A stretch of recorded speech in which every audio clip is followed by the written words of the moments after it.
he didn't play regular first-team football last year, although he probably got more games in last year than he did the previous year as such. He's had a few injuries. Good play by the big Scottish striker. Dalglish. And Clemence's day. Remember that famous moment when Kenny Dalglish scored against England in 1976? The ball went straight through Ray Clemence's legs. It was humiliating. The media tore him apart. But here's what most people don't know about that day and the man behind the gloves. Ray Clemence wasn't just a goalkeeper. He was a fighter. And his biggest battle wasn't on the pitch at all. In November 2020, at the age of 72, Ray Clemence passed away after fighting prostate cancer for 15 years. Yes, 15 years. That's not just a battle, that's a war. He was first diagnosed back in 2005. The disease forced him to step away from his coaching duties with England. He fought it off. Then, in 2012, it came back, another tumour. But Clemence didn't give up. He kept fighting with the same calm determination that made him one of the greatest goalkeepers England has ever seen. His teammates always said he was calmness personified. That steady hand he raised after every save, that reassuring smile to his defence.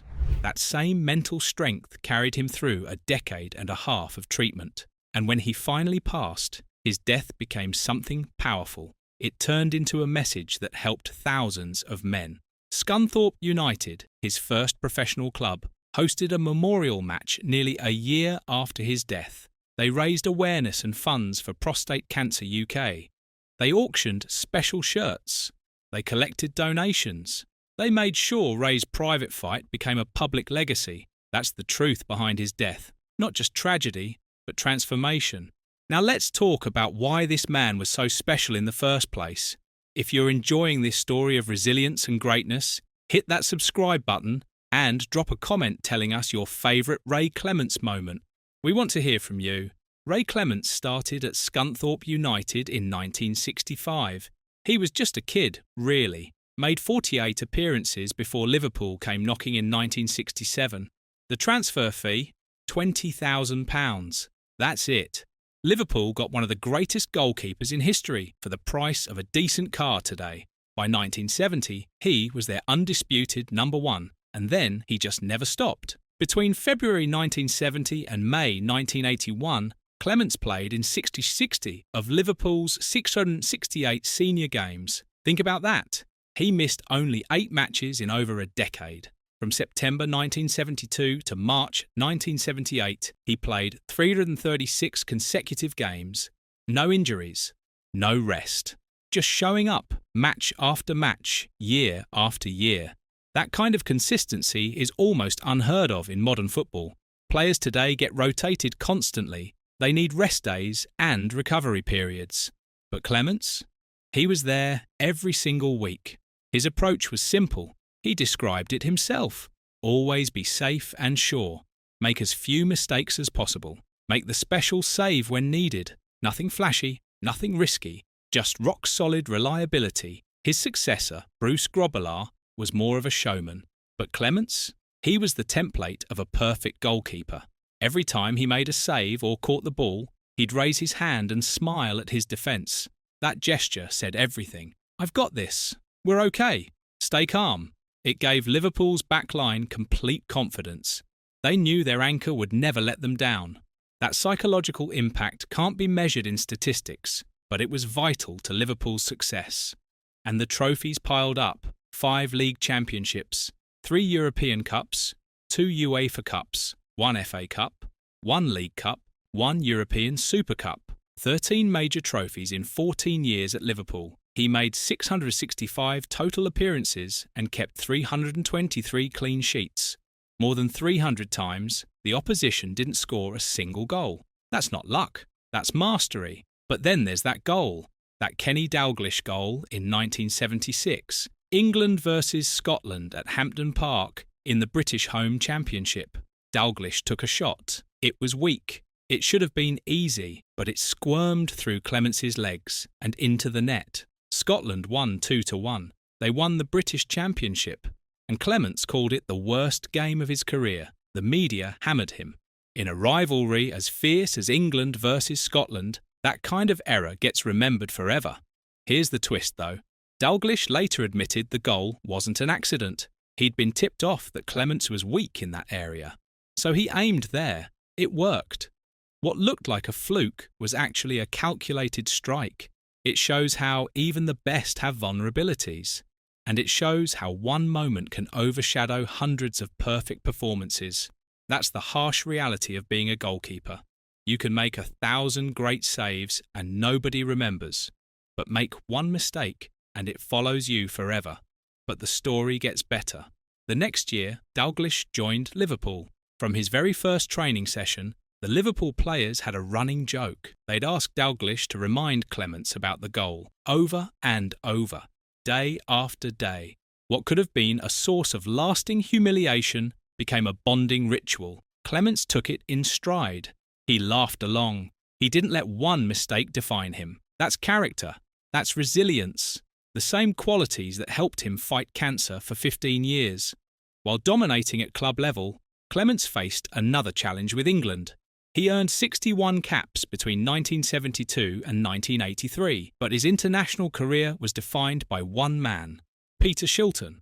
The 1970s and early 1980s were the age of Clemence and the age of Shilton.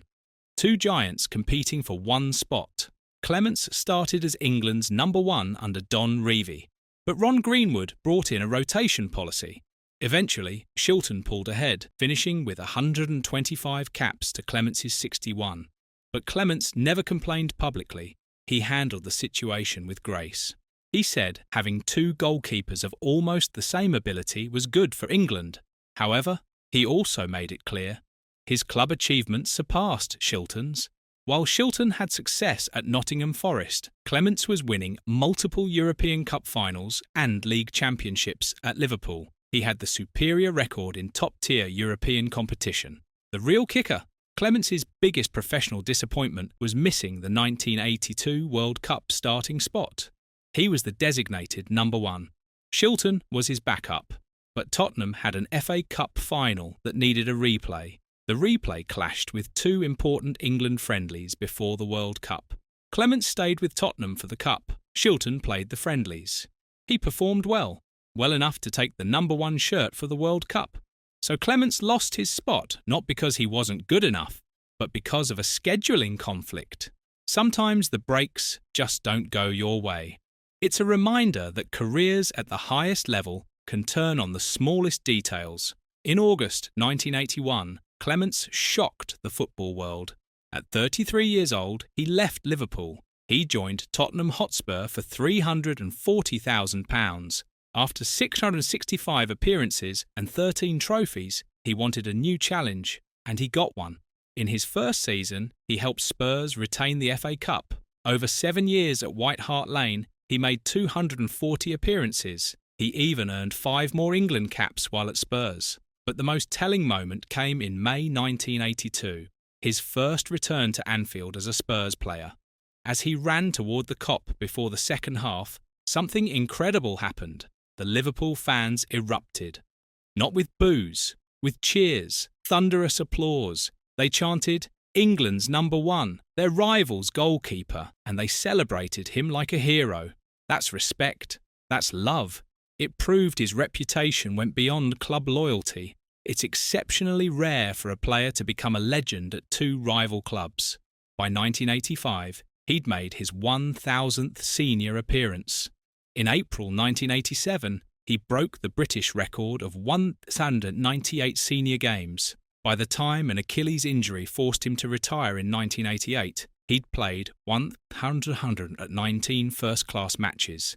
That put him in the top 5 players globally for most competitive appearances ever. Dedication doesn't even begin to cover it, but Clemence didn't disappear after retiring. He immediately joined Tottenham's coaching staff. He became reserve team manager, then assistant manager. In 1994, he took over at Barnet, first as joint manager, then as sole manager. He led them to 9th and 13th place finishes.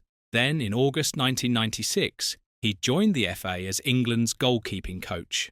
That role evolved. He became head of the FA development team, overseeing youth teams from under 16 to under 21. Later, He was appointed England's head of international teams, managing all junior, women's and disability teams. He spent 17 years with the FA, 17 years dedicated to developing the next generation. His influence on English football extended far beyond his playing days. Roy Hodgson even brought him back as goalkeeper coach in 2012. When he finally retired in October 2013, the England team gave him a special farewell. 30 years after his last cap, he was still beloved. That tells you everything about the man's character. Through all of this, he was fighting, quietly, privately. Prostate cancer tried to beat him. It couldn't, not for 15 years. His teammates described him as a wonderful man, a fighter, someone who could lift spirits even in the darkest moments. After losing the 1977 FA Cup final, Clemence did a silly dance at the train station. He cheered up his heartbroken teammates. 4 days later, Liverpool won their first European Cup. That ability to maintain perspective under pressure, that's what carried him through cancer. When he finally passed, the football community rallied. They turned his pain into purpose. His legacy now includes not just trophies and records, but lives saved through awareness. The tributes poured in from everywhere. UEFA released statements. The FA honoured him. Former teammates shared memories. He was voted number 11 in Liverpool's poll of 100 players who shook the Kop, the highest-ranked goalkeeper. One poll even named him the best goalkeeper ever, above Gordon Banks and Lev Yashin. Ray Clemence won 14 major trophies. He made 119 career appearances. He was awarded an MBE in 1987. He spent 17 years developing English football, but his greatest achievement might be this. He showed us that greatness isn't just about never making mistakes. It's about how you respond when you do. It's about fighting even when nobody's watching. It's about turning your struggles into something that helps others. Ray Clemence didn't just stop shots. He showed us what true character looks like.